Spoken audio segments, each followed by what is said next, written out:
are you both doing? Hey, Steve. How are you, man? Listen, I'm talking to you two about this movie. It's a fucking good day. I mean, just point blank. I want to jump in because I got a lot of questions and I really want to say congratulations on this movie. Scripts like this do not come along that often. And I'm really curious what you gave David to let you be a part of the film. How did you bribe him? Yeah, look, man, I totally agree with you. I was totally enthralled with this script. It had me in a spell afterwards. You know, I just was drawing so many parallels to it kept creeping up in my days after reading it. And I got on a call with him and I was pestering my agents a lot beforehand, but somehow as soon as I got on with him, we clicked into this amazing kind of conversation and rapport. And I guess somehow the desperation had disappeared and we were just two guys really chatting for like hours and we really got along, and maybe that came across as quite cool. I don't know, but I was very lucky to get the gift. When I found out that David was making this film and that he was going to send it to me, I was just like, I kind of was almost willing just to send an email back and look, I'll just do it and then I'll read it afterwards. I mean, I'll do it. I won't shoot it and then read it afterwards. I'll just say yes and then I'll go and read the script. I just felt like he's somebody who he creates these very different worlds, these very different movies. And I really kind of really impressed and intrigued by a filmmaker that doesn't just keep running down the same road. So I knew that there was going to be something really special and unique about it, and to just participate and watch that happen was going to be very special in and of itself. The fact that the character was really cool and duplicitous made it all the more exciting. There is so much to love in this movie, but I am curious, what are you most excited for people to see in the film? Ooh, talking fox. Mm. Oh, look, I'm most excited. I'm excited for people to see what's sort of like an unfolding kind of moving painting. You know, the visuals in this film are extraordinary. I challenge anybody to know where it's headed unless they've specifically read the poem and have at least some lock on it. But then this is seen through the eyes of David. I'm really excited for people to understand why he held off on showing this in a cinema and not releasing it on a streamer. Man, there's so much to it. I think, the story is just so unique. And I think, like Joel said, every frame is really a painting. And it's so vast and psychological at the same time. It's so unique. It's hard to kind of pinpoint one specific moment. You know, this character goes on this journey and collides with all these really interesting, odd characters. You know, are they real? Are they there? Are they a manifestation of his own ego? I don't know. But it kind of, it's hard to, you know, there's talking foxes, giants, and magical axes. I don't know.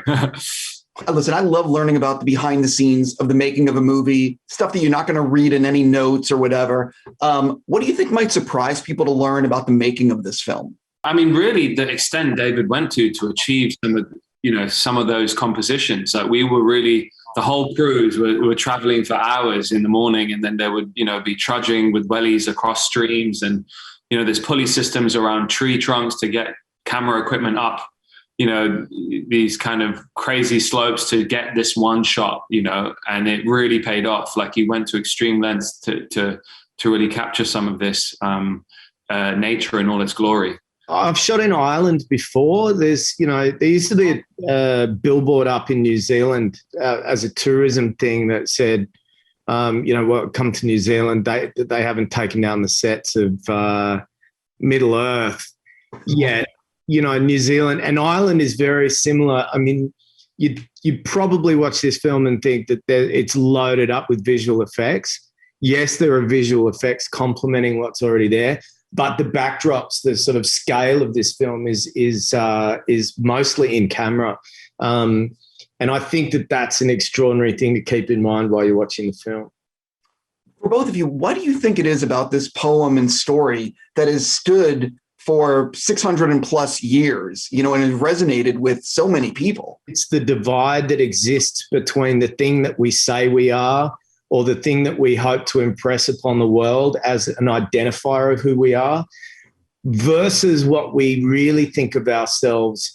And bringing those two things together means that we have to ask ourselves a lot of questions about what is honor, what is strength, what is masculinity in the case of men, at least, what are the misdefinitions of it, and how can we go about matching those two things up with integrity. And I think that's an incredibly constant and timeless idea. It doesn't need horses and swords for us to look back in time to really relate to that. But it's cool that we do.